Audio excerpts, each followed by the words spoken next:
नमस्कार दोस्तों, जय हिंद, वंदे मातरम। अपना सक्षम पॉइंट यूट्यूब चैनल पर आपका एक बार फिर से हार्दिक स्वागत है।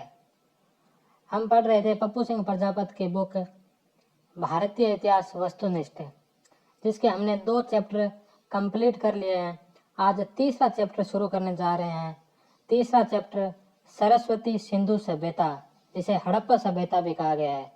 इस हड़प्पा सभ्यता का उद्भव, विस्तार, पतन, पुरातात्विक स्थल व सभ्यता का पतन, ये रहा इसका पहला क्वेश्चन। निम्नलिखित को सुमेलित कीजिए। तो बालाकोट में कौन सा उद्योग होता था? बालाकोट में जो है सीप का उद्योग होता था। सुरकोटड़ा में से कलश समाधान के साक्ष्य मिले हैं। लोथल से हमें बंदरगाह के साक्ष्य प्राप्त हुए हैं और चन्होदड़ों से मनका बनाने का कारखाना मिला है। तो इस हिसाब से हमारा जो राइट आंसर है वो हो जाएगा 1 नंबर। 1 नंबर इसका ऑप्शन, इसका राइट आंसर हो जाएगा। क्वेश्चन नंबर 2, किस हड़प्पा स्थल से एक साथ 2 फसलें उगाई जाने के साक्ष्य प्राप्त हुए हैं? तो वो कालीबंगा से प्राप्त हुए हैं। कालीबंगा जो राजस्थान के हनुमानगढ़ जिले में स्थित है, यहाँ से एक साथ 2 फसलों के साक्ष्य प्राप्त हुए हैं।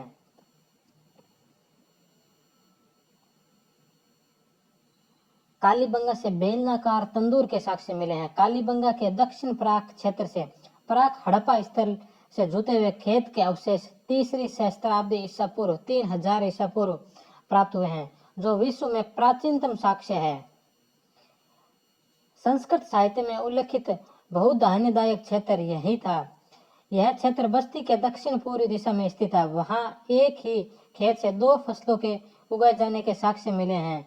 खेत में ग्रिड पैटर्न की प्रतिधारियों के निशान हैं, जो एक दूसरे को समकोण पर काटते हैं। कम दूरी की हरायों 30 सेंटीमीटर में दिशा पूर्व पश्चिम चना तथा ज्यादा दूरी की हरायों में दिशा पूर्व पश्चिम सरसों बोया जाता था। तो यहाँ चना और सरसों बोया जाता था। नेक्स्ट क्वेश्चन, निम्नलिखित कथनों में से कौन सा कथन सही है? कालीबंगा की खोज अमलानंद घोष ने की थी। तो यह बात तो बिल्कुल सही है। कालीबंगा की खोज अमलानंद घोष ने की थी। अमलानंद घोष ने 1953 में लगभग 2 दर्जन हड़प्पा संस्कृति के स्थल बीकानेर क्षेत्र में खोजे थे। तो यह बात भी सही है। कालीबंगा से अस्थि रहित समाधान नहीं मिले मतलब ये ऑप्शन गलत है। कालीबंगा से प्राप्त अवशेष हड़प्पा से प्राप्त अवशेषों से बेहतर स्थिति में थे, ये बात भी सही है। तो इसका सी नंबर जो गलत हो गया, ए, बी और डी, ये तीनों सही है। ए, बी और डी, 3 नंबर ऑप्शन इसका जो राइट आंसर हो जाएगा। कालीबंगा के कब्र ग्रह से 3 प्रकार के समाधान प्राप्त हुए हैं। आयताकार या अंडाकार गड्ढे जिनमें अस्थि पंजर व मृत भांड आदि है। आयताकार गड्ढे जिनमें सामग्री तो है किंतु अस्थि अवशेष नहीं है। गोल अंडाकार गड्ढे जिनमें केवल सामग्री है, अस्थि अवशेष नहीं है। नेक्स्ट क्वेश्चन, वह सील जिस पर एक योगी की आकृति बनी हुई है, जो पशुपति शिव जैसी दिखाई पड़ती है, वो कहाँ से प्राप्त हुई थी? तो वो हुई थी मोहनजोदड़ो से प्राप्त। हड़प्पा सभ्यता का सबसे विचित्र देवता एक श्रृंग युक्त देवता है। मोहनजोदड़ो के से मेके को प्राप्त एक सेल खड़ी की मुहूर पशुपति मुहूर सील नंबर 420 से हड़प्पा संस्कृति के लोगों में धार्मिक विश्वास पर महत्वपूर्ण प्रकाश पड़ा है। इस मुहूर में एक त्रिमुखी व उन्नत शीशन वाले पुरुष आकृति का अंकन है। वह पद्मासन योगासन मुद्रा पालथी में दोनों एड़ियां सटी हुई तथा अंगूठे नीचे की तरफ सटे हुए हैं। में भैंस के सींग त्रिशूल के सामने मुकुट पहने एक चौकी पर विराजमान है। उसके बाहर की तरफ खुले हुए बाहों में चूड़ियां भरी है। आकृति की दाईं और हाथी व बाघ तथा बाईं और गेंडा व भैंसा अंकित है। आसन के नीचे 2 हरिण दिखलाए गए हैं, जैसा कि प्रथम बार धर्म परिवर्तन करते हुए महात्मा बुद्ध की बनारस स्थित मृगदाव की मूर्तियों में अंकित है। इस प्रकार कुल 5 प्रकार के 6 पशुओं का अंकन है। मुहूर पर सिंधु लिपि में 7 अक्षरों का लेख उत्कीर्ण है। मार्शल ने इसे ऐतिहासिक काल के रुद्र शिव का आद्य रूप कहा। उन्हें इस देवता का परिवर्ती हिंदू धर्म के शिव में आश्चर्यजनक समानता दिखाई दी, जो महायोगी तथा पशुपति के नाम से जाना जाता है। सूची 1 को सूची 2 से सुमेलित कीजिए और नीचे दिए गए कूट की सहायता से सही उत्तर का चयन कीजिए। बालाकोट, बालाकोट जो है बलूचिस्तान में है।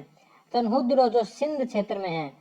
भगत राव जो गुजरात में है और रोपड़ जो पंजाब में है। तो इस हिसाब से इसका जो सही आंसर है वो हो जाएगा 3 नंबर। 3 नंबर इसका राइट आंसर हो जाएगा। सिंधु सभ्यता में मोहरों के निर्माण के लिए किस सामग्री का प्रयोग नहीं किया गया था? तो सेल खड़ी का किया गया था, चांदी का भी किया गया था और कैल्साइट का भी किया गया था। लोहा उस समय उपलब्ध नहीं था तो लोहे का उपयोग नहीं किया गया। 2 नंबर ऑप्शन इसका राइट आंसर हो जाएगा। मोहर या सील हड़प्पा सभ्यता की सबसे विशिष्ट वस्तु है। सर्वाधिक मोहरें सेल खड़ी स्टीटाइट की बनी है। कांचली मिट्टी, फयांस, चांदी, गोमदेव, येट मिट्टी आदि से बनी मोहरें प्राप्त हुई है। मोहरों का सर्वाधिक प्रचलित आकार वर्गाकार, चौकोर या आयताकार था। बेलनाकार, गोलाकार, घनाकार मोहरें भी प्राप्त हुई है। किसने कहा? वास्तव में ऐसा प्रतीत होता है कि मिस्र और मेसोपोटामिया की सभ्यता की भांति हड़प्पा की सभ्यता एक धर्म राज्य पर आधारित थी। तो ये बात कही थी ए.एल. वोसम ने ये बात कही गई थी। किस सैंधव स्थल से साइन बोर्ड का मॉडल मिला है? साइन बोर्ड यानी जिसे सूचना पट कहा गया। सूचना पट का जो मॉडल मिला है वो धोलावीरा से प्राप्त हुआ है। धोलावीरा के दुर्ग क्षेत्र के उत्तरी द्वार के पास एक गिरा हुआ साइन बोर्ड सूचना पट या नाम पट्टिका मिला है। यह लकड़ी के तख्ते पर जिप्सम से लिखा हुआ 10 विशाल अक्षरों, प्रत्येक अक्षर का आकार 37 × 25.27 सेंटीमीटर का नाम पट है, जो संभवतः नगर का नाम या इसके शासक का उद्घोष वाक्य था। विश्व की प्राचीन अक्षरमाला के संदर्भ में यह एक अद्भुत खोज है। नेक्स्ट क्वेश्चन, हड़प्पा स्थल जहां से भूकंप जैसी किसी प्राकृतिक आपदा के प्राचीनतम प्रमाण प्राप्त हुए हैं, तो वो है कालीबंगा। हड़प्पा सभ्यता से प्राप्त पशुपति मोहर संबंधी निम्नलिखित कथनों पर विचार कीजिए। यह मोहनजोदड़ो से प्राप्त हुई है, तो यह बात सही है। इस पर योगी की मुद्रा में एक मानवीय आकृति का चित्रण हुआ है, यह बात भी सही है। मार्शल ने इसे आदि शिव की संज्ञा दी, यह बात भी सही है। 6 प्रतीकों वाला एक चित्रात्मक अभिलेख इस मोर पर उत्कीर्ण है, तो यह बात भी सही है। तो इसके चारों ऑप्शन है जो सही है। 4 नंबर इसका राइट ऑप्शन हो जाएगा। 1, 2, 3 और 4 सुमेलित कीजिए। लाल बलुआ पत्थर का पुरुष धड़ जो हड़प्पा से प्राप्त हुआ है। दहाड़ी युक्त पुरुष की पाषाण प्रतिमा जो मोहनजोदड़ो से मिली है। पुरुष एवं कृता कांस्य के रथ की प्रतिकृति जो दैमाबाद से प्राप्त हुई है। पकी हुई मिट्टी से निर्मित नाव की प्रतिकृति जो लोथल से प्राप्त हुई है। तो इसका जो राइट आंसर है वो हो जाएगा 2 नंबर।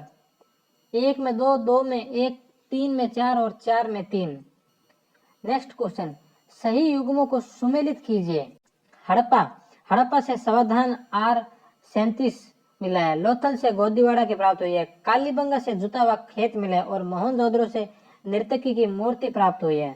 तो इसका जो राइट आंसर है वो हो जाएगा 2 नंबर। नेक्स्ट क्वेश्चन, मोहनजोदड़ो से प्राप्त पशुपति की मोहर पर निम्न में से कौन सा पशु उत्कीर्ण नहीं है? तो उस पर हाथी भी है, गेंडा भी है, बाघ भी है, लेकिन बेल का उत्कीर्ण उस पर नहीं है। तो 4 नंबर ऑप्शन इस क्वेश्चन का राइट आंसर हो जाएगा। नेक्स्ट क्वेश्चन, सिंधु सभ्यता से संबंधित कौन सा स्थल बलूचिस्तान में स्थित है? तो बलूचिस्तान में स्थित है जो सुतकाहा को। इस सभ्यता के क्षेत्र के अधीन अफगानिस्तान, पंजाब, सिंध, बलूचिस्तान, उत्तर पश्चिम सीमांत प्रदेश सभी पाकिस्तान में, जम्मू, पंजाब, हरियाणा, राजस्थान, गुजरात तथा पश्चिमी उत्तर प्रदेश सभी भारत में के बहुत बड़े हिस्से सम्मिलित हैं। तो कौन कौन से क्षेत्र है उनके बारे में हम देख लेते हैं। अफगानिस्तान से जो 2 क्षेत्र मिले हैं, शोर्त गुई और मुंडीघाक, दोनों स्थल हिंदुकुश पर्वत के उत्तर में स्थित है।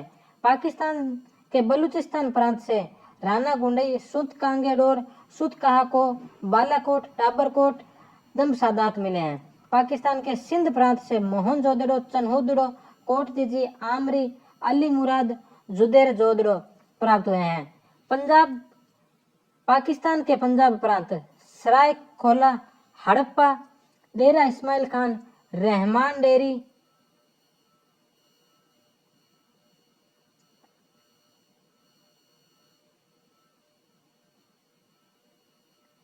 गुमला, जलीलपुर, चकपुर, बानेशाल, ये क्षेत्र पाकिस्तान के हैं। अब देखते हैं भारत के कौन कौन से क्षेत्र मिले हैं। तो भारत के हरियाणा राज्य में राखीगढ़ी, सिसवाल, कुणाल, बनावली, मिथाथल, बालू और भीराना। भारत के पंजाब राज्य से रोपड़, कोटला, नीहर खान, चक, 86, बाड़ा, संघोल, ढेर, माजरा और चंडीगढ़ से हड़प्पाकालीन क्षेत्र प्राप्त हुए हैं।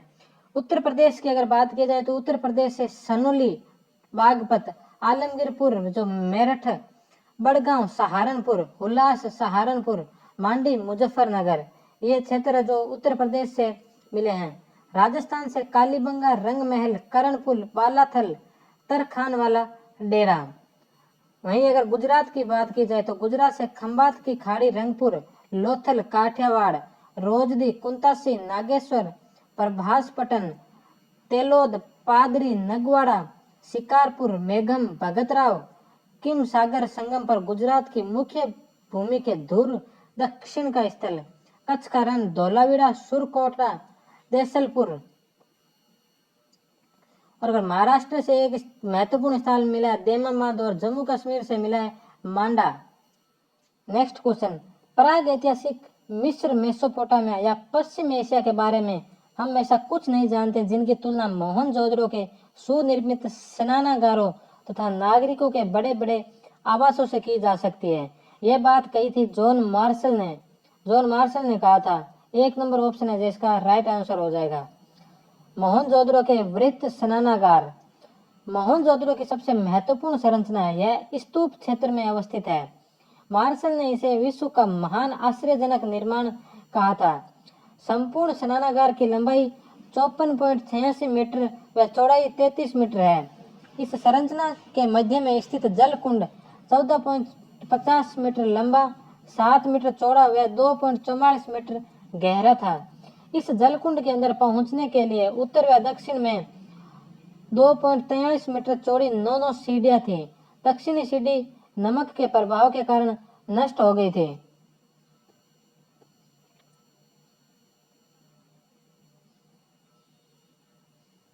जलकुंड की फर्श व दीवारों की ईंटों की सुव्यवस्थित संरचना पर जिप्सम के द्वारा पानी के रिसाव को पूर्ण रूप से रोक देने की व्यवस्था की गई थी।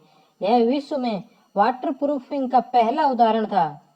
फर्श का ढाल दक्षिण पश्चिम में है जहां से पानी को ईंट से बनी नाली से निकाला जाता था। दीवार के पीछे की ओर 2.54 मीटर चौड़ा बिटुमिनस का लेप किया गया था।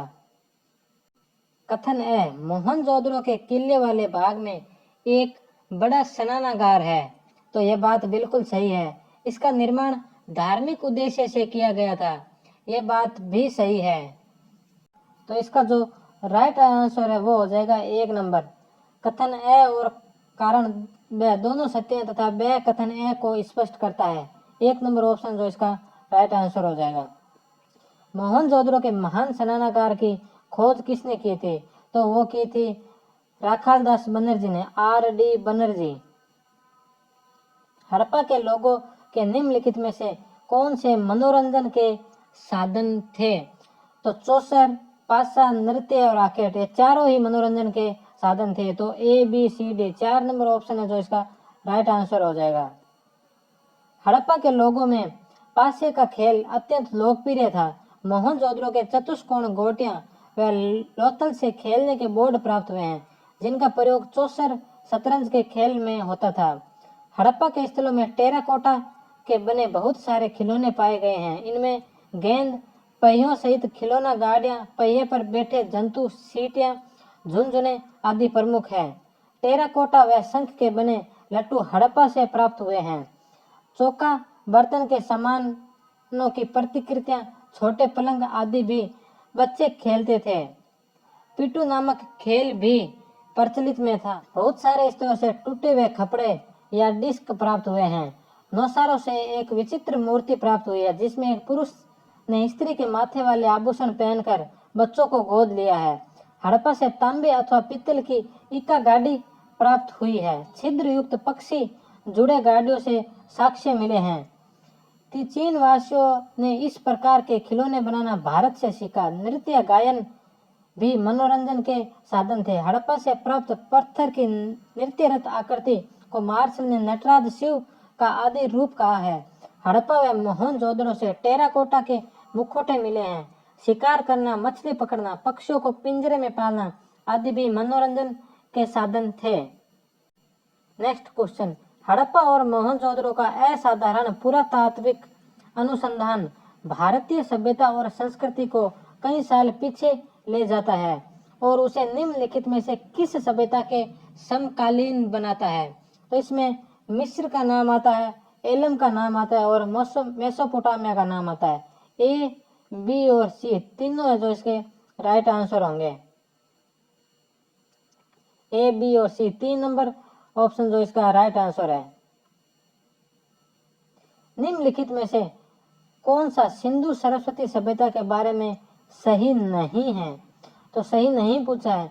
गेहूं और जौ उसके प्रमुख खाद्यान्न थे, तो यह बात तो सही है। गाय बैल पाले जाने वाले प्रमुख पशु थे, यह बात भी सही है। उनका व्यापार मेसोपोटामिया, चीन व रोम से भी होता था। मेसोपोटामिया का तो उल्लेख है, यहाँ से तो व्यापार होता था, लेकिन चीन और रोम का कहीं स्पष्ट उल्लेख नहीं है। तो ये जो ऑप्शन है ये गलत हो जाएगा। मनकों का निर्माण एक विकसित उद्योग था, तो ये बात भी सही है। 3 नंबर ऑप्शन है जो इसका इस क्वेश्चन का राइट आंसर हो जाएगा। मध्य एशिया, फारस की खाड़ी के देशों, उत्तरी पूर्वी अफगानिस्तान, ईरान, बहरीन द्वीप, मेसोपोटामिया, मिस्र, क्रीट आदि के साथ हड़प्पा सभ्यता का घनिष्ठ व्यापारिक संबंध था। हड़प्पा सभ्यता के लंबी दूरी के व्यापार के संबंध में जानकारी का स्रोत इस सभ्यता की वस्तुओं की उपमहाद्वीप के बाहर विभिन्न स्थानों से प्राप्ति के द्वारा मिलता है। निम्नलिखित में से अफगानिस्तान का पूरा स्थल हड़प्पाकालीन व्यापारिक केंद्र था। जो हड़प्पाकालीन व्यापारिक केंद्र था वो था सोर्तकोई, जो अफगानिस्तान का क्षेत्र था। अफगानिस्तान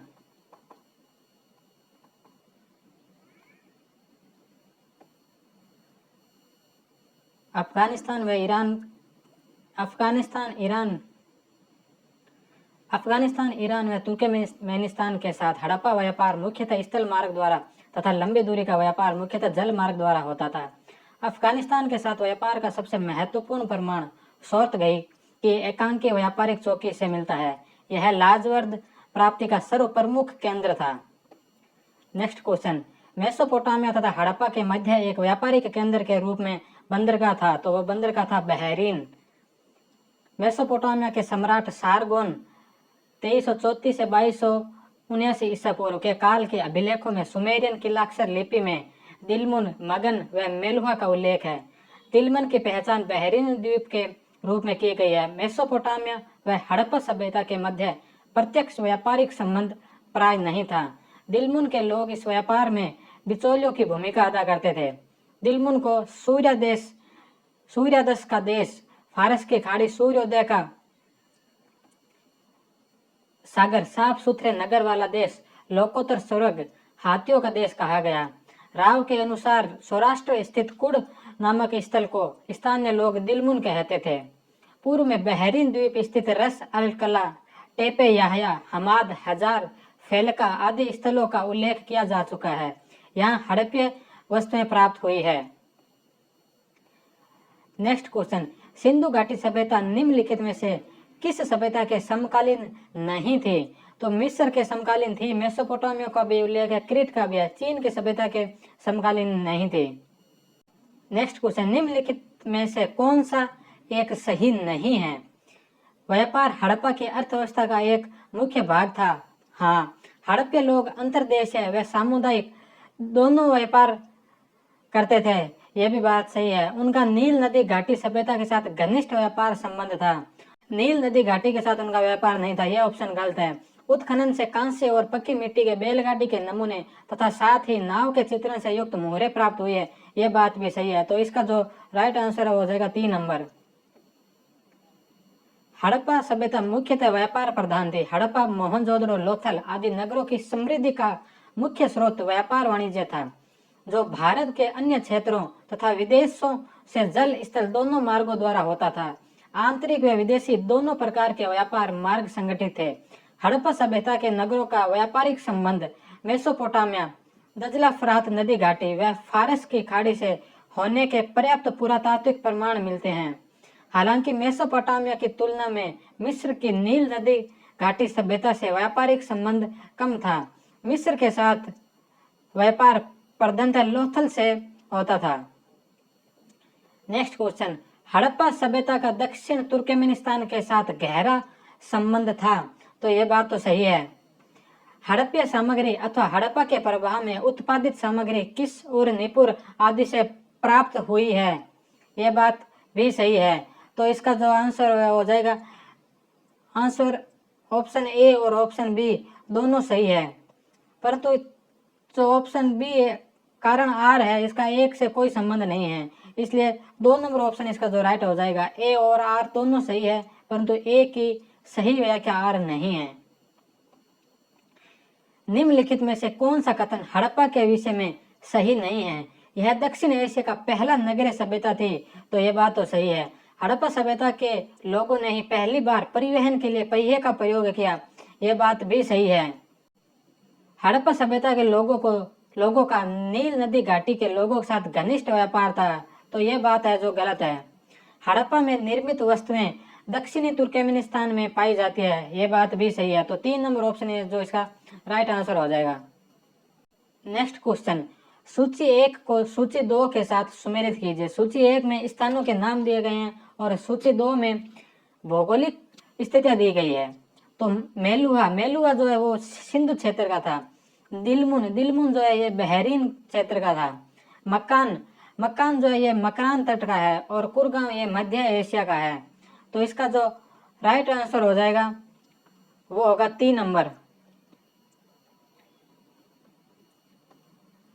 मेलुहा सिंध क्षेत्र, दिलमुन बहरीन, मकरान तट, कुरगांव मध्य एशिया। हड़प्पा संस्कृति के संदर्भ में निम्नलिखित में से कौन सा कथन सही नहीं है वो पूछा है। यह एक विकसित सभ्यता का प्रतिनिधित्व करती थी, यह बात तो सही है। यह कांस्यकालीन सभ्यता थी, तो यहाँ कांस्य के अवशेष मिले हैं, इसलिए कांस्यकालीन सभ्यता थी। लोग चित्रलेख लिपि का प्रयोग करते थे, तो हड़प्पा लिपि है जो चित्रलेख लिपि ही है, तो यह बात भी सही है। हड़प्पा और मोहनजोदड़ो के भवनों के निर्माण में पत्थरों का व्यापक प्रयोग हुआ है, पत्थरों का प्रयोग, यह बात ही गलत हो गई। तो 4 नंबर ऑप्शन है जो इसका राइट आंसर हो जाएगा। 4 नंबर जो सही नहीं है।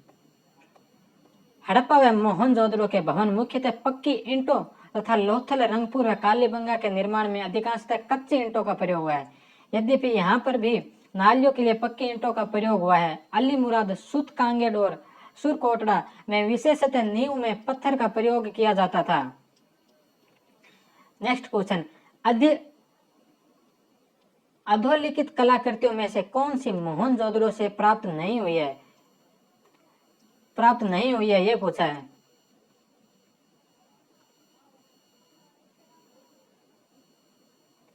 पशुपति मोहर ये तो मिली है। बलुआ पत्थर का पुरुष धड़, बलुआ पत्थर का पुरुष धड़ ये जो हड़प्पा से मिला है, ना कि मोहनजोदड़ो से। तो ये जिसका गलत हो जाएगा। बैठी मुद्रा में पुरुष मूर्ति अथवा पुरोहित, तो ये भी मिली है। और कांस्य नर्तकी ये भी मिली है। तो 2 नंबर ऑप्शन है जो इसका राइट आंसर हो जाएगा। कालीबंगा के 3 टीलों पर वेदियों की उपस्थिति देखकर निम्नलिखित में से किस विद्वान की टिप्पणी थी कि इन तीनों परिप्रेक्ष्यों से पता चलता है कि नागरिक, घरेलू और लोकप्रिय स्तर पर अग्नि संस्कार नगर के धार्मिक जीवन का हिस्सा था। तो ये जो बात कही गई, ये बात कही थी रेमंड आल्चिन ने। रेमंड आल्चिन 3 नंबर ऑप्शन है जो इसका राइट आंसर हो जाएगा। हड़प्पा सभ्यता के निम्न में से किस स्थल से अग्नि पूजा के साक्ष्य प्राप्त हुए हैं? तो अग्नि पूजा के साक्ष्य प्राप्त हुए हैं वो बनावली से हुए हैं। तो 3 नंबर है जो इसका राइट आंसर है। आमरी, नागेश्वर, बगाड़, कालीबंगा, लोथल, बनावली, राखीगढ़ी के उत्खननों में अग्नि वेदिकाएं प्राप्त हुई है, किंतु केवल कालीबंगा व बंगावली से प्राप्त अग्नि वेदिकाएं सामुदायिक महत्व की व अन्य स्थानों से प्राप्त अग्नि वेदिकाएं गृहस्थ जीवन के दैनिक कर्मकांडों का हिस्सा मालूम पड़ती है। सामुदायिक कार्यक्रम के संबंधित हड़प्पा कालीन अग्नि वेदिकाएं हुई है कालीबंगा से। कालीबंगा की अग्नि वेदिकाएं। बीबी लाल द्वारा की गई व्याख्या। कालीबंगा का सिटाडेल उत्तरी व दक्षिणी भागों में बंटा हुआ है और दक्षिणी हिस्से के पुरातत्वविदों ने 5 या इससे अधिक मिट्टी की ईंटों के बने पृथक पृथक प्लेटफॉर्म को चिन्हित किया है। इनमें से एक प्लेटफॉर्म 75 इंटू 55 सेंटीमीटर के 7 गड्ढों की एक कतार मिली है और सभी के ऊपर मिट्टी का प्लास्टर देखा जा सकता है।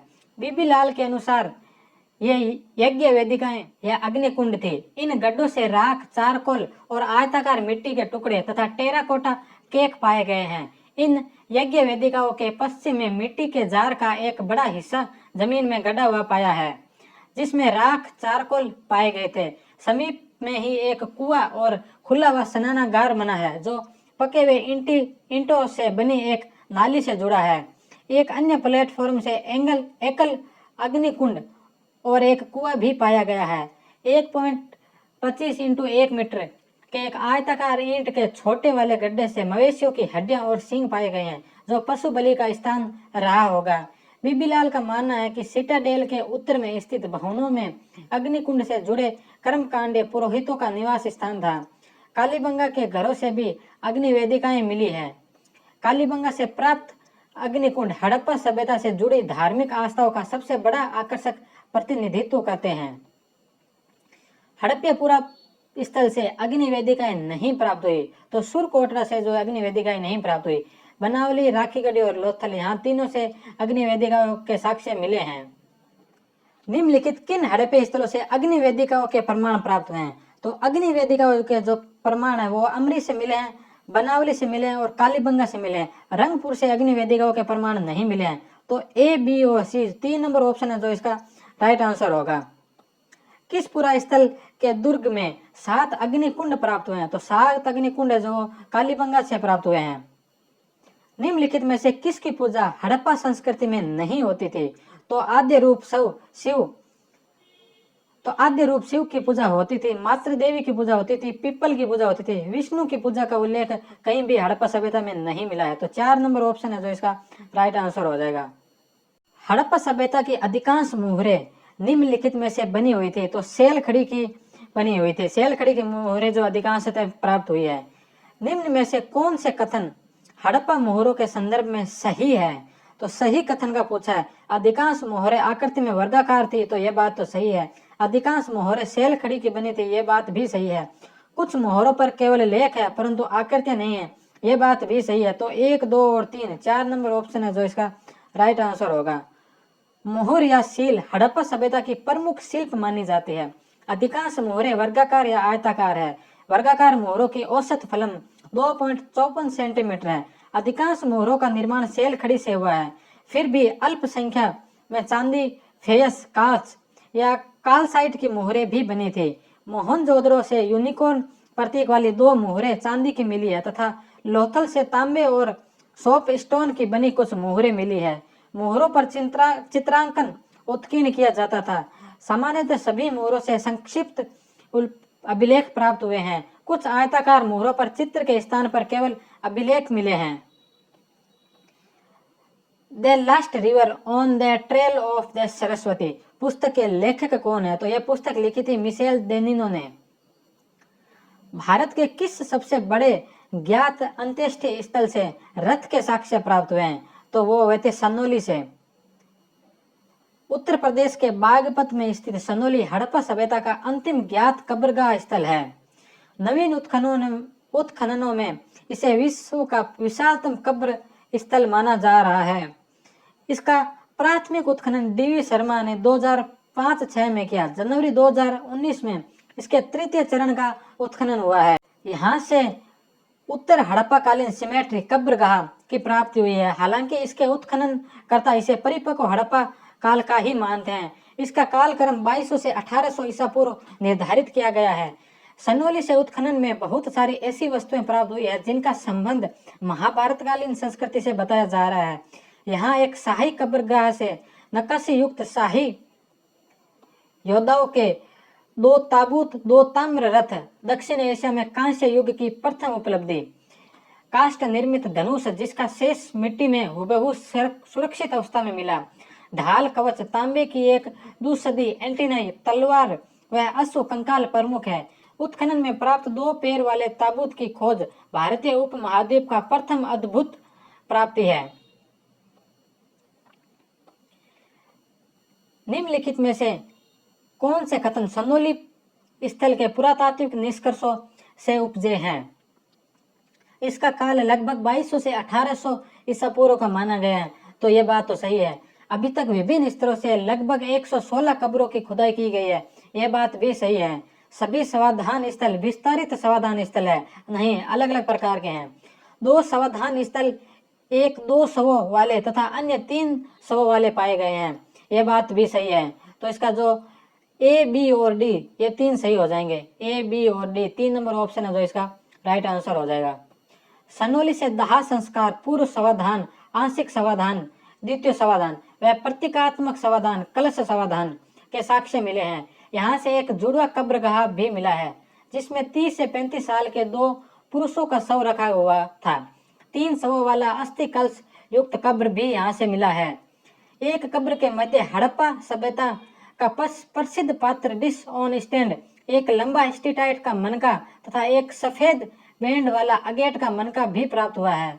एक कब्र में वायलिन के आकार का एक तांबे का पात्र मिला है जिसमें 28 बिल्कुल पतले ताम्र चादर पाए गए हैं। कब्रों में प्राप्त अन्य सामग्रियों में मशरूम के आकार का डिश ऑन स्टैंड, एक कब्र में बकरे का सिर, ताम्र, स्वर्ण आभूषण, कंगन, पशु बलि के साक्ष्य मिले हैं। संपूर्ण कब्रागृह के लगभग बीच में मिट्टी को खोदकर गड्ढा बनाया गया, शायद जिसमें शवों का दाह संस्कार किया जाता था।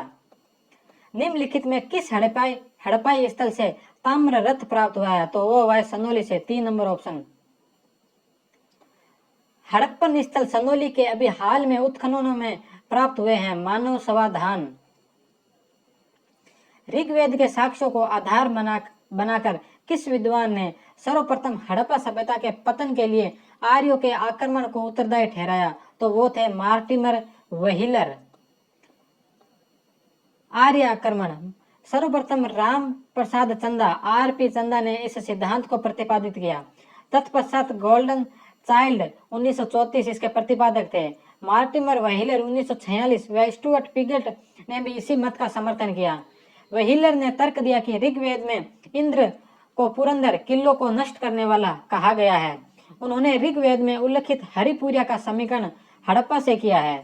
इसमें नगरों के लिए पूर्व का उल्लेख हुआ है। धातु से बने शारदी शरद ऋतु के लिए, अश्ममयी पत्थर के बने आमा, कच्ची ईंटों के बने आदि दुर्गों का उल्लेख ऋग्वेद में है। मोहनजोदड़ो से प्राप्त 42 नर कंकालों, 37 भारतीय व 5 पाकिस्तानी संग्रहालय में की प्राप्ति की ओर इशारा करते हुए व्हीलर ने कहा कि ये आर्य आक्रमण को उत्तरदायी मानते हैं। व्हीलर के अनुसार सिमेटर एच संस्कृति उत्तर हड़प्पा आर्य आक्रमणकारियों का प्रतिनिधित्व करती है। निम्नलिखित में से हड़प्पा सभ्यता का पतन किस संभावित कारण से हुआ? तो वो पर्यावरण ह्रास माना गया है।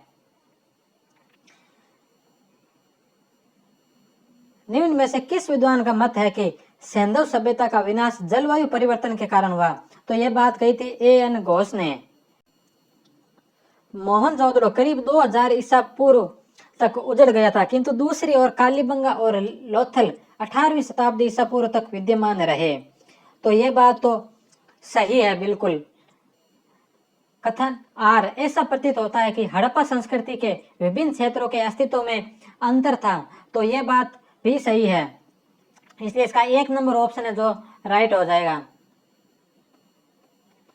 हड़प्पा सभ्यता हड़प्पा नगरों के पतन की तिथियों में पर्याप्त अंतर है। मोहनजोदड़ो में 2200 ईसा पूर्व पतन के तत्व दिखाई देने लगते हैं तथा 2000 ईसा पूर्व के आसपास इस नगर का पूर्णतः अंत हो गया था। कुछ स्थानों पर नगरीय सभ्यता 1800 ईसा पूर्व तक बची रही। धोलावीरा भी अपने कर्मिक पतन को दर्शाता है। दूसरी ओर कालीबंगा व बनावली जैसे नगरों का अंत अचानक हुआ है। सभ्यता के पतन के कारणों के संदर्भ में विद्वान एक मत नहीं है। सिंधु सभ्यता के पतन के संबंध में दिए गए निम्नलिखित तथ्यों में से कौन सा सही ढंग से सुमेलित है?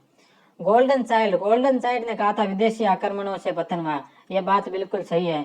ओरेल स्टोइन ने जलवायुगत परिवर्तन को कारण माना, यह बात भी सही है। डेलेस ने भौगोलिक घटनाक्रम को कारण माना, यह बात भी सही है। और वीएन मिश्र ने भूगर्भीय स्थल परिवर्तन माना, यह बात भी सही है। इस हिसाब से इसका 4 नंबर ऑप्शन राइट हो जाएगा, उपरोक्त सभी। हड़प्पा के लोगों पर सैनिक हमला अथवा सामूहिक विध्वंस वारदात हुई होगी। इस प्रकार व्हीलर ने देश देश में अस्थि पंजर को देखने के बाद कहा था, तो कौन से स्थान के बारे में कहा था? वो स्थान मोहनजोदड़ो है। 1 नंबर ऑप्शन जो इसका राइट हो जाएगा। सूची 1 को सूची 2 से सुमेलित कीजिए तथा नीचे दिए गए कूट की सहायता से सही उत्तर का चयन कीजिए। तो इसमें आर्य आक्रमण है। आर्य आक्रमण के बारे में आरपी चंद्र व मार्टिमर व्हील ने कहा था। 1 में 4 नंबर। सिंधु नदी के प्रवाह क्रम में परिवर्तन, ये बात कही थी एच.टी. लैम्ब्रिक ने, तो 2 में 1 नंबर। क्रमशः शुष्कीकरण, ये बात कही थी एम.आर. मुगल ने। और निरंतर बहाड़, ये बात कही थी रॉबर्ट एल. रेक्स व जॉर्ज एक डेलस। तो इस हिसाब से इसका जो राइट आंसर है वो हो जाएगा 1 नंबर। 1 नंबर इसका राइट आंसर हो जाएगा। 1 में 4, 2 में 1, 3 में 2 और 4 में 3। आर्य आक्रमण, आरपी चंद्रा व मार्टिमर व्हीलर। सिंधु नदी के प्रवाह क्रम में परिवर्तन, एच.टी. लैम्ब्रिक। क्रमशः शुष्कीकरण, एम.आर. मुगल व एकडेल्स। निरंतर बहाड़, रॉबर्ट एल. रेक्स व जॉर्ज। राजस्थान के उस नदी घाटी को पहचानिए जहां महत्वपूर्ण प्राचीन सभ्यताओं का विकास हुआ है। यमुना नदी, गंग नहर, सतलज व्यास नदी या घग्गर घाटी? तो घग्गर घाटी है जो इसका राइट आंसर होगा। घग्गर नदी शिवालिक पहाड़ियों से निकलकर दोश-ए-आब नामक स्थान पर सिंधु नदी में मिलती है। पाकिस्तान में सरस्वती नदी को नाडा, रैनी, हाकरा व वाहिंदा नामों से जाना जाता है। उत्तरी सिंध में यह नदी हाकरा नाम से विख्यात है। जहां इसका मार्ग था वहां आज भी छोटी छोटी झीलें, डंड, डेहर बनी हुई है। घग्गर वैदिक काल की लुप्त सरस्वती नदी है जो महाकाव्य काल में रेगिस्तान में खो गई थी। हड़प्पा संस्कृति के अधिकांश केंद्र घग्गर हाकड़ा घाटी में मिलते हैं। अमलानंद घोष ने 1952-53 में इस घाटी से दर्जन भर स्थलों की खोज की थी। वह स्थान जो हड़प्पा सभ्यता का भाग नहीं है, तो रोपड़ भी है, राखीगढ़ी भी है, बनावल भी है, हस्तिनापुर है, यह हड़प्पा का भाग नहीं है। तो 4 नंबर ऑप्शन है जो इसका राइट आंसर हो जाएगा। निम्नलिखित में से किस हड़प्पा स्थल पर नालियों और जलाशयों और जल संचयन के माध्यम से परिष्कृत जल संरक्षण की खोज की गई? तो यह की गई थी धोलावीरा से। धोलावीरा से उत्कृष्ट जल प्रबंधन व वाटर हार्वेस्टिंग के प्रमाण मिले हैं। मनहर व मंदसार नदियों के संगम पर डैम बनाकर जल संग्रह किया जाता था। यहाँ पर वर्षा जल संग्रह हेतु निर्मित 16 से अधिक जलाशयों के अवशेष मिले हैं, जिनमें 31-32 सीढ़ियों युक्त एक जलाशय 74 मीटर लंबा, 26 मीटर चौड़ा व 7 मीटर गहरा था विशेष उल्लेखनीय है, जो प्राचीन विश्व का सबसे बड़ा जलाशय अवशेष माना गया है। पत्थरों को काटकर जलाशय निर्माण का प्राचीनतम साक्ष्य यहीं से प्राप्त होता है। नहर प्रणाली के साक्ष्य भी यहाँ से प्राप्त हुए हैं। धोलावीरा सिंधु क्षेत्र की सर्वप्रथम खोज निम्नलिखित ने की थी। तो धोलावीरा की खोज जो वो की थी जेपी जोशी ने। तो 1 नंबर ऑप्शन है जो इसका राइट आंसर हो जाएगा।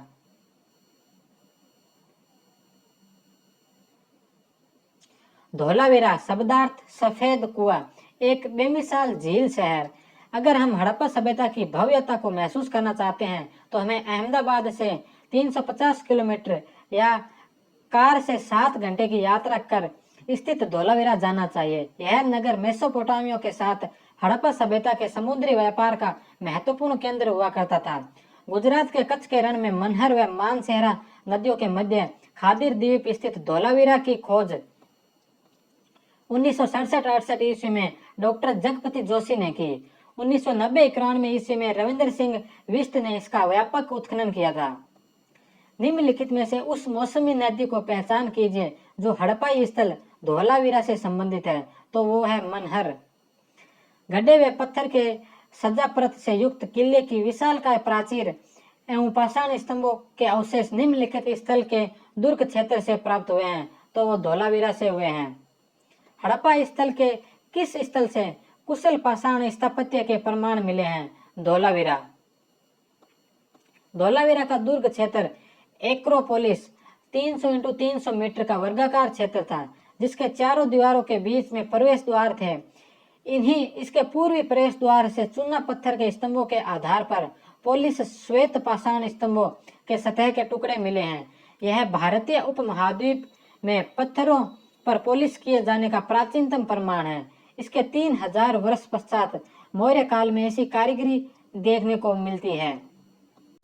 हड़प्पा सभ्यता की पहली खगोलीय पर्यवेक्षणशाला निम्नलिखित में से किस प्राचीन भारतीय स्थल पर पाई गई है? तो वो धोलावीरा। धोलावीरा के निम्नतम प्रथम चरण का जमाव किस संस्कृति से संबंधित है? प्राक हड़प्पा ग्रामीण संस्कृति। 2 नंबर ऑप्शन। हड़प्पा संस्कृति के निम्नलिखित किस नगर में चिनाई के कार्य में तक्षित प्रस्तर का प्रयोग कच्चे ईंटों के साथ किया जाता था? तो इसका राइट ऑप्शन है धोलावीरा। कौन सा हड़प्पा नगर 3 भागों में विभक्त था? कौन सा हड़प्पा नगर 3 भागों में विभक्त था? धोलावीरा। जहां हड़प्पा सभ्यता के अन्य नगर केवल 2 भागों में विभाजित थे, वहीं धोलावीरा का आयताकार नगर 3 भागों में, भाग ए में दुर्ग, मध्य में नगर और निचला नगर विभाजित था। तीनों की पृथक पृथक किलेबंदी या घेराबंदी की गई थी। तदुपरांत संपूर्ण क्षेत्र को घेरते हुए एक बाहरी दीवारें भी बनाई गई थी। इस बाहरी किलेबंदी का निर्माण मिट्टी की ईंटों व बड़ी चट्टानों से निर्मित स्तंभों से किया गया था, जिसके उत्तरी व दक्षिणी दीवारों के ठीक बीचों बीच मुख्य प्रवेश द्वार अवस्थित था। निम्नलिखित में से कौन सा प्राचीन नगर अपने उन्नत जल संचयन और प्रबंधन प्रणाली के लिए सुप्रसिद्ध है, जहां बांधों की श्रृंखला का निर्माण किया गया था और संबद्ध जलाशयों में नहर के माध्यम से जल को प्रवाहित किया जाता था? तो ये है धोलावीरा क्षेत्र। निम्न में से किस पुरातत्व स्थल से हड़प्पा संस्कृति के लोगों की जल संसाधन व्यवस्था के लिए जागरूकता व तकनीकी कौशल का प्रमाण मिलता है? तो ये इसमें एक तो धोलावीरा आएगा, ए नंबर धोलावीरा, और 2 नंबर मोहनजोदड़ो। मोहनजोदड़ो और धोलावीरा से जल संसाधन व्यवस्था के लिए जागरूकता व तकनीकी कौशल का प्रमाण मिला है। तो ए और बी दोनों इसमें राइट आंसर हो जाएंगे। तो 1 नंबर आंसर। हड़प्पा सभ्यता के बाद में उत्खनित किस स्थल से हमें जल संचयन का प्रबंधन व विशिष्ट साक्ष्य प्राप्त हुआ है? धोलावीरा। निम्नलिखित में से किस स्थल में हड़प्पा लिपि में बहुत बड़े बड़े अक्षरों में लिखा हुआ एक लघु अभिलेख प्राप्त हुआ है? तो ये लघु अभिलेख जो है वो धोलावीरा से ही प्राप्त हुआ है। हड़प्पा स्थलों से नगर योजना के अंतर्गत गढ़ी नगर का मध्य भाग व बाहरी भाग प्राप्त हुए हैं। कुनाल, लोथल, रंगपुर या धोलावीरा? तो इसमें केवल धोलावीरा ही आएगा। डी ऑप्शन है जो इसका राइट हो जाएगा, केवल धोलावीरा। 4 नंबर। हड़प्पा संस्कृति के किस स्थल से एक विशाल द्वार, वर्ताकार स्तंभ आदि के रूप में पाषाण स्थापत्य के उदाहरण प्राप्त हुए हैं? धोलावीरा से। पक्की मिट्टी के बने हल का एक प्रतिरूप कहाँ से प्राप्त हुआ है? तो पक्की मिट्टी से बने हल का जो प्रतिरूप है ये हमें मिला है बनावली से। मोहनजोदड़ो से मिट्टी के बने हल का खंडित रूप तथा बनावली से मिट्टी के बने हल का सुरक्षित प्रारूप प्राप्त हो चुका है।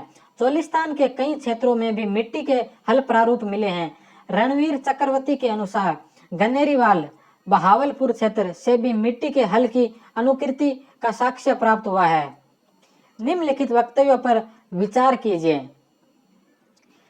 कथन ए, हड़प्पा संस्कृति के लोगों को हल आधारित कृषि का ज्ञान था। तो यह बात तो सही है। कारण आर, बनावली में प्रौढ़ हड़प्पा स्थल के हल का एक पक्की मिट्टी का एक नमूना प्राप्त हुआ है। तो यह बात भी सही है। तो इसका दोनों ऑप्शन सही है, ए और आर दोनों सही है तथा ए की सही व्याख्या आर है। 1 नंबर ऑप्शन है जो इसका राइट आंसर हो जाएगा। हड़प्पाकालीन समाधि स्थल किस पुरा स्थल से प्राप्त नहीं हुआ है? तो कौन सी फरमाना से मिला है? तो फरमाना से प्राप्त हुई है, राखीगढ़ी से हुई है और सुरकोटड़ा से भी हुई है। कुंतासी से ऐसा कोई अवशेष नहीं मिला। तो 4 नंबर ऑप्शन है जो इसका राइट आंसर हो जाएगा। हड़प्पा सभ्यता में अंतिम संस्कार की 3 विधियां प्रचलित थी: पूर्ण समाधिकरण, आंशिक समाधिकरण व दाह संस्कार। सामान्यतः शवों को लिटाकर उत्तर की दिशा में इन्हें साधारण गड्ढे या ईंटों से बने कब्र में दफनाया जाता था। मोहनजोदड़ो में दाह संस्कार प्रचलित था। लोथल से पूर्व पश्चिम दिशा, रोपड़ में पश्चिम से पूर्व दिशा व कालीबंगा में दक्षिण उत्तर दिशा में शव दफनाने के साक्ष्य मिले हैं। आंशिक समाधिकरण में शव को खुले मैदान में जानवरों के खाने के लिए छोड़ देते थे, फिर बची हुई हड्डियों को गाड़ देते थे। मोहनजोदड़ो, हड़प्पा व बहावलपुर क्षेत्र में इस प्रकार के उदाहरण मिलते हैं। विद्वानों द्वारा हड़प्पा, फरमाना, कालीबंगा, लोथल, राखीगढ़ी व सुरकोटड़ा में प्राप्त कब्रागृहों का अध्ययन किया गया है। हड़प्पा सभ्यता के अवशेष वाले स्थलों से मृत शरीर के निपटारे के विषय में क्या चलता था? मृत शरीर का पूर्ण रूपेण समाधान, आंशिक समाधान, ये भी सही है, और दाह संस्कार द्वारा निस्तारण, ये भी सही है। तो तीनों ऑप्शन है जो इसके सही है। ए बे वैसे 3 नंबर ऑप्शन है जो इसका राइट आंसर है।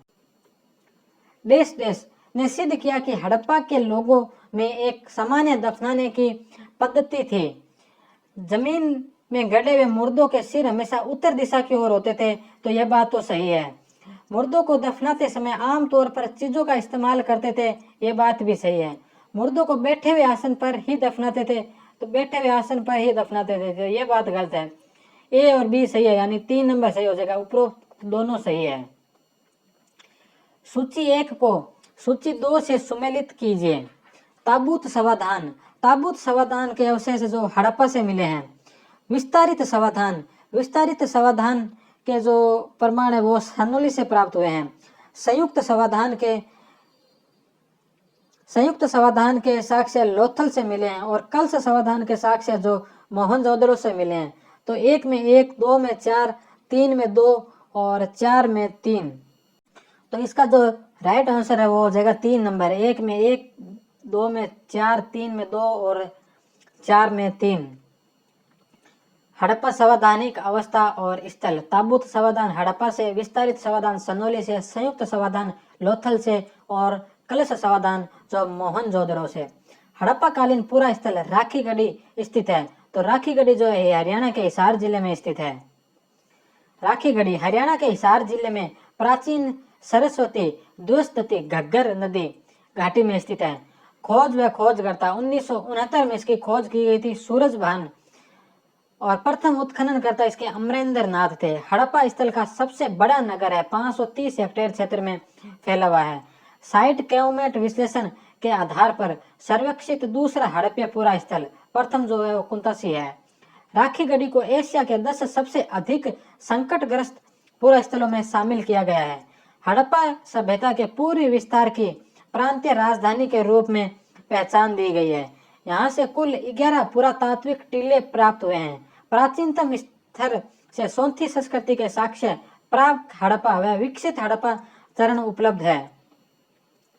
निम्नलिखित में से कौन सा एक हड़प्पा स्थल नहीं है?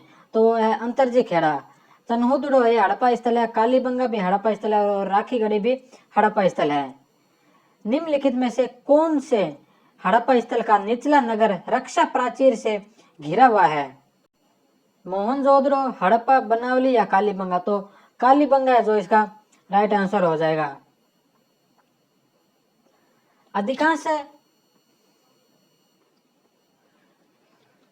अधिकांश हड़प्पा नगर 2 भागों में विभक्त है। पश्चिमी टीला गड्ढी सामान्यतः किले बंद दुर्गीकृत सिटाडेल, यह भाग कृत्रिम चबूतरे पर निर्मित होने से पूर्वी टीले से ऊंचा किंतु छोटे आकार का आयताकार क्षेत्र होता था। निचला नगर पूर्वी टीला, यह सामान्यतः जनता का आवास क्षेत्र था, सामान्यतः किले बंद दुर्गीकृत नहीं। गड्ढी पश्चिमी टीला वाला भाग सुरक्षा प्राचीर से युक्त होता था तथा जिसमें सामान्यतः बुर्ज बने होते थे। कालीबंगा में निचला नगर भी रक्षा प्राचीर से युक्त था। हड़प्पा स्थल बनावली किस नदी पर स्थित है? तो ये जो है वो रंगोई नदी पर स्थित है। बनावली हरियाणा के हिसार जिले में रंगोई नदी के शुष्क प्रवाह मार्ग पर स्थित एक स्थल की खोज 1973 ईस्वी में रविंद्र सिंह बिष्ट ने की। कालीबंगा के समान यहाँ से भी प्राक विकसित व उत्तर हड़प्पा संस्कृति के अवशेष मिले हैं। प्राक सिंधु स्तर से भी नगर नियोजन का साक्ष्य यहाँ से मिलता है। यहाँ पश्चिमी दुर्ग, टीला व निचला नगर अलग अलग न होकर एक ही प्राचीर युक्त घेरे में बनाए गए हैं। साथ ही दोनों के बीच एक बड़ी दीवार खड़ी है। यहाँ का पश्चिमी दुर्ग टीला बेलनाकार है, जिसके चारों तरफ अतिरिक्त सुरक्षा प्राचीर व खोदे हुए खाई के प्रमाण हैं। यहाँ की सड़कें नगर को तारांकित स्टार शेप्ड भागों में विभाजित करती है। पक्की ईंटों का प्रयोग केवल कुआं, स्नान क्षेत्र व जल निकासी के लिए हुआ है। वैसे विकसित जल निकास प्रणाली जो हड़प्पा सभ्यता की सबसे महत्वपूर्ण विशेषता थी, उसका यहाँ अभाव है। निम्नलिखित में से कौन हड़प्पी पुरा स्थल उत्तर प्रदेश में स्थित नहीं है? तो यहाँ पर 4 ऑप्शन दिए गए हैं, हुलास, देसलपुर, आलमगीर और मांडी। तो हुलास, आलमगीर और मांडी ये तीनों यूपी में है, लेकिन जो देसलपुर है ये यूपी में नहीं है। तो 2 नंबर ऑप्शन है जो इसका राइट आंसर हो जाएगा। नदी के उन तटों के साथ जिन पर हड़प्पाई निवास स्थान पाए गए हैं की जोड़ी बनाइए। लोथल, लोथल जो है वो भोगवा नदी के किनारे स्थित है। कालीबंगा, कालीबंगा घग्गर नदी। रोपड़, रोपड़ जो है वो सतलज नदी के किनारे हैं।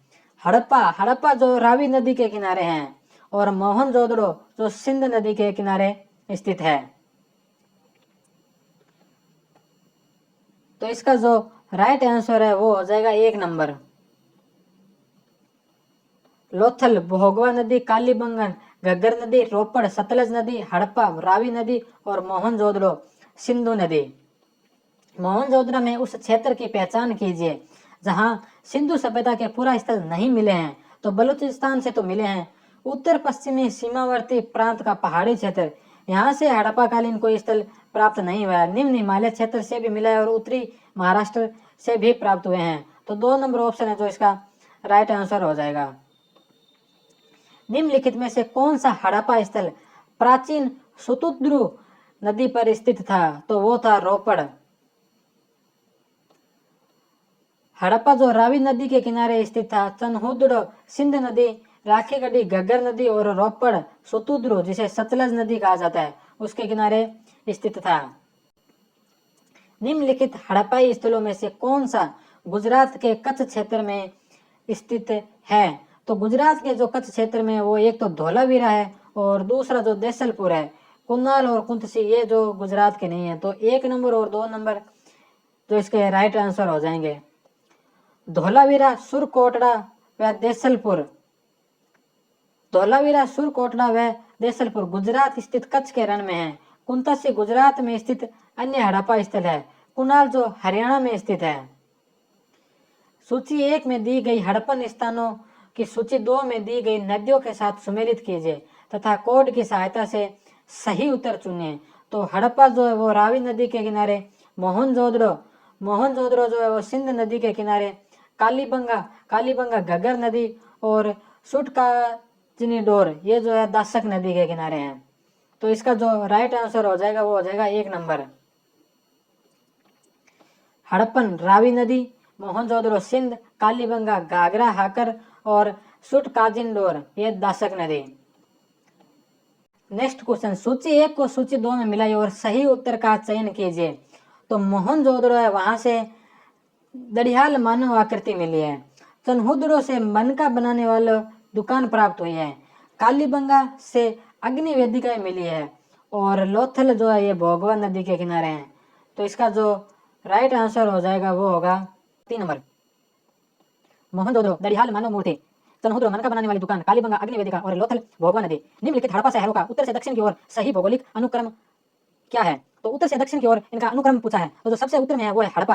हड़प्पा से नीचे आता है मोहनजोदड़ो, मोहनजोदड़ो से नीचे आता है कालीबंगा और कालीबंगा से नीचे आता है लोथल। तो ये चारों ही व्यवस्थित क्रम में ही है। तो 1, 2, 3 और 4 नंबर ऑप्शन है तो इसका राइट आंसर हो जाएगा।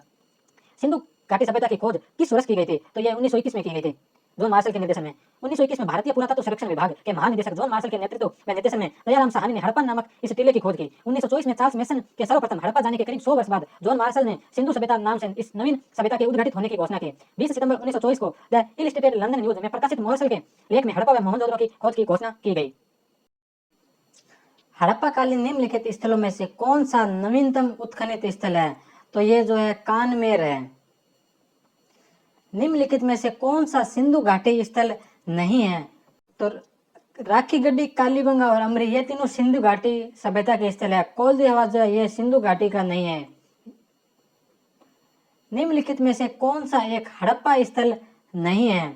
सोहोगोरा, ये हड़प्पा स्थल नहीं है, पाषाण काल का है। निम्नलिखित हड़प्पन स्थलों में से कौन सा स्थल प्रारंभिक हड़प्पा चरण से संबंधित नहीं है? Hulas, 4 number option. मृदभांड खंड पर नर्तकी का उत्खनन किस स्थान से प्राप्त हुआ है?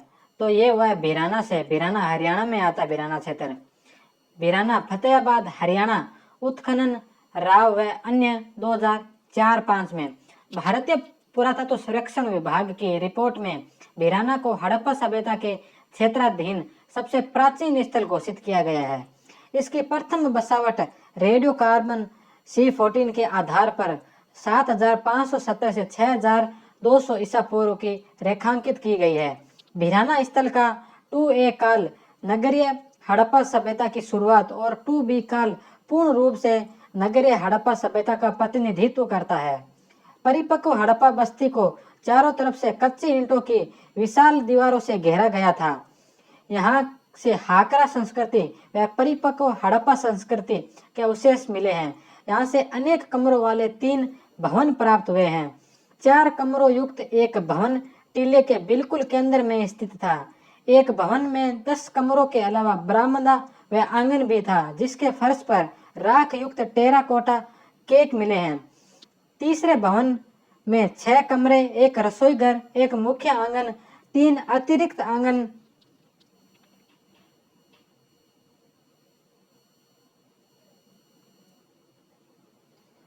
व एक खुला बरामदा स्थित था। मुख्य आंगन में एक गोलाकार तंदूर मिला है। रसोई के सामान्य चूल्हे के पास गोवंश की खोपड़ी, जली हुई हड्डियां मिली है। यहाँ के लाल मृत भांडों पर एक स्त्री का चित्र अंकित है मिला है, जिसकी तुलना मोहनजोदड़ो से प्राप्त कांस्य नर्तकी से की गई है। नेक्स्ट क्वेश्चन, निम्नलिखित में से कौन सा हड़प्पा स्थल हरियाणा में स्थित नहीं है? तो रोपड़ जो है ये हरियाणा का नहीं है। मिथाथल, बनवाली और राखीगढ़ी ये तीनों जो है हरियाणा के स्थल है। हड़प्पा लिपि के संदर्भ में निम्न में से कौन सा कथन सत्य नहीं है? लेखन के सबसे लंबे नमूने 30 चिन्ह प्राप्त हुए हैं। तो लेखन के सबसे लंबे नमूने 30 चिन्ह नहीं मिले, यह बात पहली बात ही गलत है। हड़प्पा लिपि लोगो सिलेबिक है, यानी प्रत्येक प्रतीक एक शब्द या शब्दांश के लिए प्रयुक्त होता है। तो यह बात तो सही है। इस लिपि के बाएं से दाएं लिखे जाने के कुछ उदाहरण उपलब्ध है। तो यह बात भी सही है। इसे आम तौर पर लिखा जाता था या इसका अर्थ दाएं से बाएं पढ़ा जाना होता था। यह बात भी सही है। तो 1 नंबर ऑप्शन है जो इस क्वेश्चन का राइट आंसर हो जाएगा, जो गलत है। हड़प्पा सभ्यता के विभिन्न स्थलों से 3700 उत्कीर्ण सामग्रियां प्राप्त हो चुकी है। संपूर्ण उत्कीर्ण सामग्रियों का 50% मोहनजोदड़ो से, 37% हड़प्पा से, संयुक्त रूप से 87% प्राप्त हुआ है। अधिकांशतः अभिलेख अत्यंत संक्षिप्त, सामान्यतः 5 अक्षर है। सबसे लंबा अभिलेख 26 चिन्हों वाला है। धौलावीरा से प्राप्त सैंधव सभ्यता के एक विस्तृत अभिलेख पर सैंधव लिपि या चिन्ह उत्कीर्ण है। हड़प्पा लिपि से जुड़ा एक रोचक तथ्य यह है कि पूर्ण रूप से विकसित लिपि का प्रमाण मौजूद है। प्रारंभिक उत्खननों में ध्यान नहीं दिए जाने के कारण विकसित होने के क्रम को पृथक रूप से चिन्हित नहीं किया जा सका। सैंधव लिपि का सबसे प्राचीन नमूना 1853 में कनिंघम को मिला था। सैंधव लिपि में मूलतः 52 चिन्ह थे। अद्यतन लगभग 400 से 450 मौलिक प्रतीकों की पहचान की जा चुकी है। यह लोगो सिलेबिक है, जिनमें प्रत्येक प्रतीक एक शब्द या शब्दांश के लिए प्रयुक्त हुआ है, अर्थात लेखन प्रणाली साधारणतः अक्षर सूचक है। यह चिन्ह भाव चित्रात्मक है। बीबी लाल के वैज्ञानिक अनुसंधान के से कम यह तो स्पष्ट हो गया कि यह लिपि दाएं से बाएं लिखी जाती थी तथा मोहरों पर ठीक विपरीत उत्कीर्ण किया जाता था। मोहरों पर अंकित कुछ लंबे लेख मृष्टोफेदन गोमूत्रिका शैली में हैं, जिसमें विभिन्न पंक्तियों में लेखन की दिशा क्रमशः बाएं से दाएं तथा दाएं से बाएं बदलती रहती है। सिंधु घाटी सभ्यता की लिपि का उद्घाटन अभी तक नहीं किया गया। निम्नलिखित कारणों पर विचार कीजिए। उनकी भाषा के बारे में कोई जानकारी नहीं है, यह बात सही है, इसीलिए अभी तक उसे पढ़ा नहीं गया। अभिलेखों की छोटी लंबाई, यहाँ द्विभाषी लेखों की अनुपस्थिति, तो यह बात भी सही है। इन तीनों के कारण ही जो है सिंधु सभ्यता की लिपि को अभी तक पूर्ण रूप से पढ़ा नहीं गया है। तो ये तीनों ऑप्शन है जो इसके राइट आंसर हो जाएंगे। ए, बे, वैसे 4 नंबर।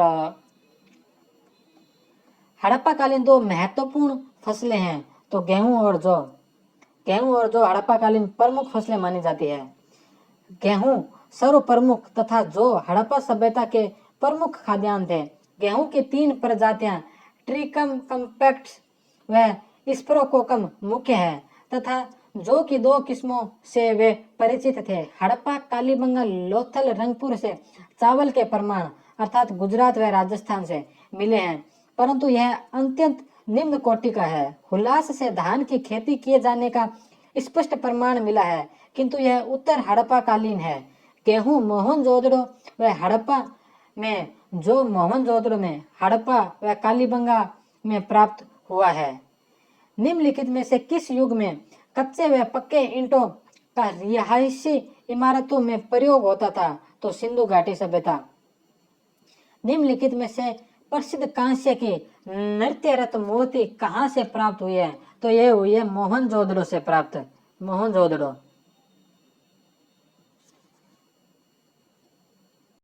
तो मोहनजोदड़ो जो इसका राइट आंसर हो जाएगा। मोहनजोदड़ो से प्राप्त नर्तक की प्रतिमा की ऊंचाई कितनी है? तो इसकी ऊंचाई 10.5 सेंटीमीटर है। धातु से अभिव्यक्त एक कलाकृति मोहनजोदड़ो कांस्य नर्तकी। मोहनजोदड़ो से प्राप्त कांस्य नृत्यांगना नेशनल म्यूजियम दिल्ली में रखी है। यह 1926 ईस्वी में अर्नेस्ट मैकी को प्राप्त हुई थी। डांसिंग गर्ल के नाम से विख्यात यह मूर्ति 10 सेंटीमीटर ऊंची है। आकृति नग्न व टखनों के नीचे से खंडित है। इसका दाहिना हाथ इसकी कमर पर जबकि बायां हाथ जंघा पर है। गले में त्रिफूलिया हार व कमर में मेखला है तथा बाएं बाजू में 24-25 चूड़ियां जबकि दाहिने हाथ में मात्र 4 चूड़ियां हैं। हाथ असाधारण रूप से लंबे व भाव शून्य मुद्रा में यह प्रतिमा है। वी.एस. अग्रवाल के अनुसार प्रतिमा में अंकित कड़ों को ऋग्वेद में खाद्य कहा गया है। बालों में एक जुड़ा बंधा है जो कंधे व बेहतरीन झूल रहा है, जो कंधे पर बेहतरीन झूल रहा है। दुबली पतली गात्रीय यष्टि क्षीण कटी प्रवृत्ति भारतीय साहित्य में अंकित आदर्श नारी सौंदर्य का परिचायक है। मार्शल ने इसे डांसिंग गर्ल मानते हुए आदिवासी स्त्री पिगट मोदी ने बलूची नारी कहा है। एक शोध पत्र में ठाकुर प्रसाद वर्मा ने इसे पार्वती की मूर्ति बताया है। नेक्स्ट क्वेश्चन, निम्नलिखित में से कौन सा पूरा स्थल खंबात की खाड़ी के पास स्थित है? तो खंबात की खाड़ी के पास स्थित लोथल है। नेक्स्ट क्वेश्चन, हड़प्पा के विभिन्न पहलुओं के बारे में हुए वाद विवाद में निम्नलिखित में से कौन से तथ्य प्रतिबिंबित हुए हैं? पुरातत्व विज्ञान में प्राचीन काल में झांकने की क्षमता है, तो यह बात तो सही है। पुरातन विज्ञान में निर्वचन की महती भूमिका है, यह बात भी सही है। वाद विवाद प्राय विचारधारा से प्रभावित होते हैं, यह बात भी सही है। पुरातत्व विज्ञान के साथ अनेक अर्थ देने में सक्षम नहीं है, नहीं सक्षम है, यह बात गलत हो गई। तो ए, बी और सी ये तीनों सही है। ए, बी और सी, तो ए, बी और सी इसमें 1 नंबर में भी है, 4 नंबर में, 4 नंबर ऑप्शन है जो इसका राइट आंसर है। वैसे 1 नंबर में भी यही ऑप्शन है।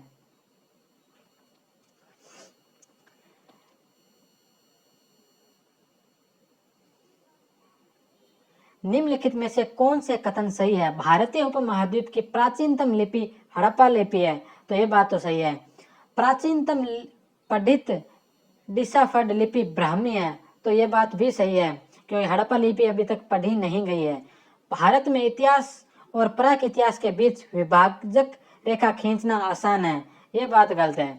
पुरातत्व वेदा प्राय खाद्यान्न उत्पादन का प्रारंभ और लौह औद्योगिकी के आविर्भाव के मध्य की दीर्घ अवधि के लिए प्राक इतिहास शब्द का प्रयोग करते हैं, तो ये बात भी सही है। ए, बी और डी ये तीनों इसके सही हो गए। ए, बी और डी 3 नंबर ऑप्शन है जो इसका राइट आंसर हो गया। हड़प्पा सभ्यता के बारे में निम्नलिखित में से कौन से कथन सही है? हड़प्पा सभ्यता के विभिन्न पहलुओं के बारे में विवाद प्राचीन काल को समझने में पुरातत्व की उपयोगिता को दर्शाता है। यह बात सही है। हड़प्पा सभ्यता के कई पहलुओं के बारे में कई सिद्धांत हैं, तो अलग अलग विद्वानों ने अलग अलग सिद्धांत दिए हैं, यह बात भी सही है। ये विवाद पुरातत्व विषय में व्याख्या की महत्वपूर्ण भूमिका को दर्शाते हैं, यह बात भी सही है। अपने ज्ञान की वर्तमान सीमाओं को स्वीकार करना आवश्यक है, तो इसके चारों ऑप्शन है जो सही है।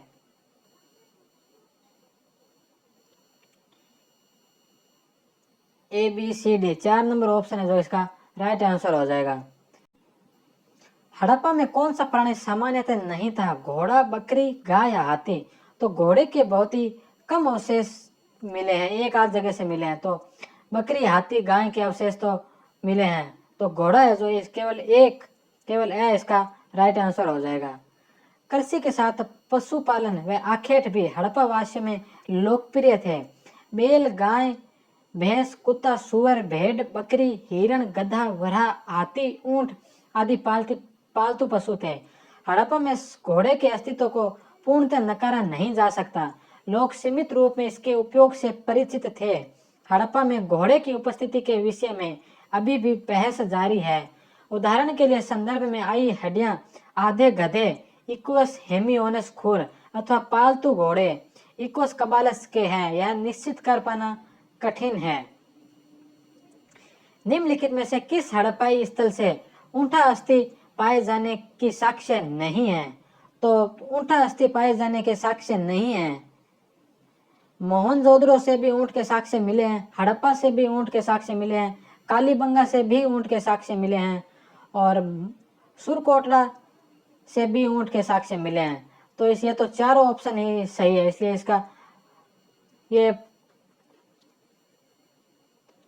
इसलिए ये बोनस क्वेश्चन है। मोहनजोदड़ो, हड़प्पा, कालीबंगा व सुरकोटड़ा से कुबड़दार ऊंट के जीवाश्म मिले हैं। मोहनजोदड़ो में तो एक समूचा ऊंट दफनाया हुआ मिला है। निम्नलिखित किस अवनतिकालीन हड़प्पाई स्थल से हड़प्पाई व आर्यों के सांस्कृतिक मिश्रण के प्रमाण मिले हैं? तो वो स्थान था पिराक। सूची 1 के प्राकृतिक संसाधनों को सूची 2 के क्षेत्रों से सुमेलित कीजिए। फिरोजा जिसका संबंध ईरान से है, इंद्रगोप्त या कार्नेलियन जो इसका संबंध सौराष्ट्र से है, लाजवर्द का संबंध ये बल्ख खां और संज्ञा सब का संबंध है जो मध्य एशिया से है। तो इसका जो राइट आंसर होगा 1 में 2, 2 में 1, 3 में 4 और 4 में 3, 1 नंबर ऑप्शन है जो इसका राइट आंसर हो जाएगा। हड़प्पाई स्थल से हड़प्पा सभ्यता में आयात की जाने वाली विभिन्न वस्तुएं व स्थल। नील रत्न, लाजवर्द, बल्ख खां अफगानिस्तान मुख्यतः क्षेत्र, मणि, वेरदयू बलूचिस्तान की चंगाई पहाड़ियां, फिरोजा, टकवाइर्ज, खुरासान, ईरान, अफगानिस्तान व तुर्कमेनिया। इसे प्राप्त करने में सोर्तगुई नामक स्थल की महत्वपूर्ण भूमिका थी। लाल गोमेद, कश्मीर, राजस्थान, पंजाब व मध्य भारत। कार्नेलियम या इंद्रगोप्त तांबड़ा पत्थर अधिकांशतः काठियावाड़ से। सुलेमानी पत्थर चेल्सिडानी गुजरात से। स्फटिक जैसे अर्ध बहुमूल्य व बेशकीमती पत्थरों की प्राप्ति जेड जस्ता तुर्कमेनिस्तान से। संज्ञा सब ये जो मध्य एशिया से व सेल खड़ी बलूचिस्तान, राजस्थान व गुजरात से आयात की जाती थी। निम्न वक्तव्यों पर विचार कीजिए। हड़प्पा काल में धान की फसल प्राय उगाई जाती थी। चावल को धान कहा गया है, तो चावल के बहुत ही कम साक्ष्य मिले हैं, तो हड़प्पा काल में ये बात तो गलत हो जाएगी। यह इस काल में प्रथम बार उगाने लायक बहुत अनुकूल पौधा था, तो ये भी गलत हो जाएगा। तो इसका ए और बे दोनों ही गलत है, ए व बे दोनों गलत है। 4 नंबर ऑप्शन है जो इसका राइट आंसर हो जाएगा। गेहूं तथा जौ हड़प्पा सभ्यता के प्रमुख खाद्यान्न थे। हालांकि हड़प्पा, कालीबंगा, लोथल, रंगपुर से चावल, धान के प्रमाण मिले हैं, परंतु यह अत्यंत निम्न कोटि का है, जिससे प्रतीत होता है कि यह हड़प्पा सभ्यता में उगाई जाने वाली सामान्यतः फसल नहीं थी। हुलास से धान की खेती किए जाने का स्पष्ट प्रमाण मिलता है, किंतु यह परवर्ती हड़प्पाकालीन है। तो दोस्तों आज की जो क्लास है उसको यहीं पर ख़त्म करते हैं। आगे के जो बचे हुए क्वेश्चन है वो नेक्स्ट क्लास में किए जाएंगे।